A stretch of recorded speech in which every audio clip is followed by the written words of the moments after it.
Dan kita lanjutkan berbincang bersama Pak Teguh Rejasa dan juga Pak Hasan Wirayuda. Pak Teguh, menyambung tadi yang saya sampaikan, ini bicara tentang bagaimana sebetulnya Anda melihat peta politik di Inggris ya, pasca wafatnya Ratu Elizabeth II. Inggris berada pada posisi yang agak sulit saat ini ya. Pertama, winter is coming ya.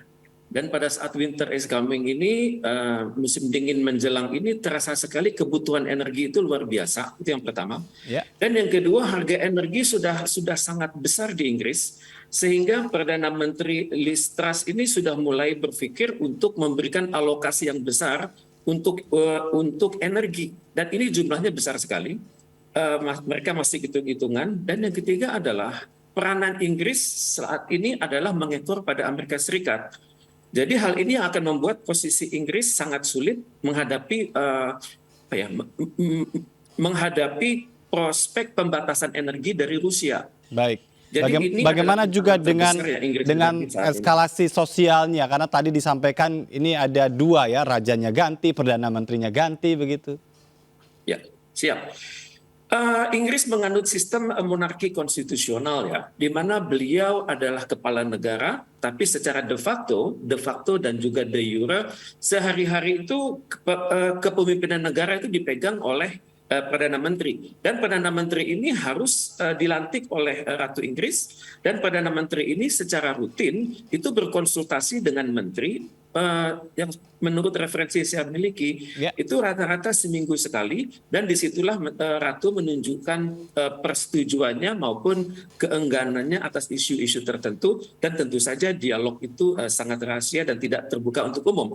Sampai era Margaret Thatcher itu hubungan masih seperti seperti kakak sama adik yang lebih muda. Tapi sekarang karena usia beliau yang sudah semakin sepuh dan Perdana Menteri Inggris itu semakin muda, maka hubungannya sudah seperti ibu dan anak.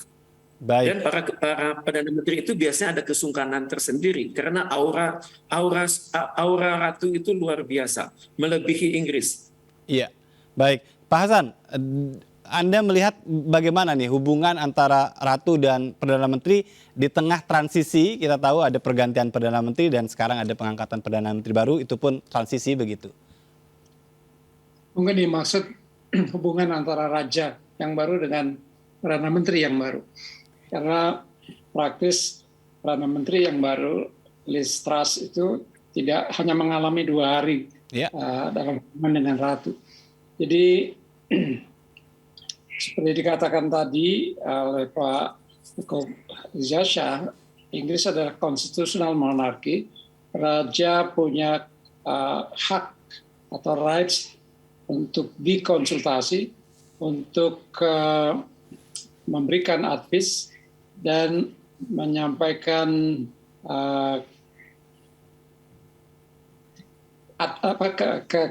ketidaksetujuan beliau. Veto begitu ya? Secara de jure dan de facto pemerintahan adalah urusan Perdana Menteri dan kabinetnya. Dan Perdana Menteri atau pemerintah bertanggung jawab pada rakyat, karena itu pemilihan umum yang diselenggarakan secara berkala. Sekarang Perdana Menteri Liz Truss hanya punya 2 tahun karena 2 tahun nanti akan diadakan pemilu. Jadi mandatnya sangat pendek, sementara situasi yang dihadapi khususnya krisis energi dan krisis kenaikan harga pangan itu memprihatinkan. Di Inggris orang-orang tua sekarang itu demonya, slogannya itu mati kedinginan atau mati tidak makan. Kita tidak membayangkan negara semaju Inggris mengalami situasi yang demikian. Tapi itu faktanya. Dan juga ada ketidakpercayaan dari sebagian pihak di Inggris terhadap kepemimpinan Perdana Menteri baru yang dikenal sebagai tidak bersikap tegas atau malah secara eksplisit. BBC News menyebutnya sebagai bunglon, sukar dipegang tangannya ya. Dan dalam sejarahnya memang dia nampaknya demikian adanya. Jadi karena itu banyak yang meragukan juga. Ini persoalan yang dihadapi Inggris. Karena pemerintahan yang baru yang tidak diyakini kualitasnya memadai menghadapi krisis, sementara rajanya juga baru. Baik, ini berarti memang betul-betul ya Inggris kehilangan ibunya begitu ya? Betul, betul. Ya, dan akan seperti apa? Singkat saja Pak Hasan dan Pak Teguh. Pak Hasan terlebih dahulu. Inggris ke depan dengan tadi kehilangan ibunya itu. Pertama, Inggris yang di kawasannya di Eropa mundur dari keanggotaan di Uni Eropa, lebih menyendiri karena itu hubungannya semakin erat, dikatakan oleh Ketua Kaisar tadi dengan Amerika. Ya. Tapi juga Inggris yang lebih terbuka untuk mencari sumber-sumber pasar baru, termasuk dengan Indonesia misalnya. Jadi dengan kata lain juga ada peluang bagi kita. Dan Prince Charles ya sebagai raja, simbol, tidak banyak membawa perubahan secara substantif dalam hubungan Inggris dengan negara lain. Ya. Ya, silakan. Baik, terima kasih. Selanjutnya saya ke Pak Teguh Rejasah. Ini kalau bicara tentang Inggris tadi dalam gambaran ke depan pasca wafatnya Ratu Elizabeth II, lalu bagaimana sebetulnya Indonesia bisa dalam konteks diplomasinya dengan Inggris? Apa yang harus dimainkan? Saya pikir Inggris adalah negara yang tidak saat ini ya tidak bermasalah dengan Indonesia. Masalah kita dengan Inggris itu adalah masa lalu pada saat 10 November.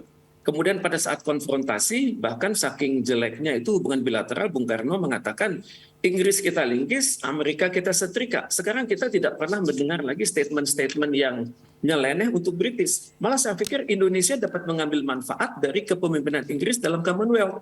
Inggris mengelola 56 negara Commonwealth, totalnya 2,5 miliar dari 8 miliar penduduk dunia. Dan yang unik, saat ini di Commonwealth itu 60% warga Commonwealth itu berusia sekitar 29 sampai 30. Ya. Ini adalah demografik bonus yang luar biasa. Mereka bisa berbahasa Inggris, mereka kompak, dan untuk itu saya bisa berpikir pasaran besar di Commonwealth ini harus hendaknya kita bangun sama-sama. Rumusnya adalah good governance di tingkat pemerintah Indonesia dan good governance di tingkat dunia usaha Indonesia. Saya optimis. Terima kasih Pak Teguh Rejasah sudah bergabung sama kami, Pak Hasan Wirayuda. Salam sehat selalu. Terima kasih. Dan pemirsa, itu tadi ya perbincangan yang begitu menarik ya berkaitan dengan wafatnya Ratu Elizabeth II. Dan kita akhiri breaking news hari ini. Saya Ajatul Ratma, mewakili tim redaksi yang bertugas, ucapan terima kasih atas segala perhatian Anda. Tetap patuhi protokol kesehatan. Sampai jumpa.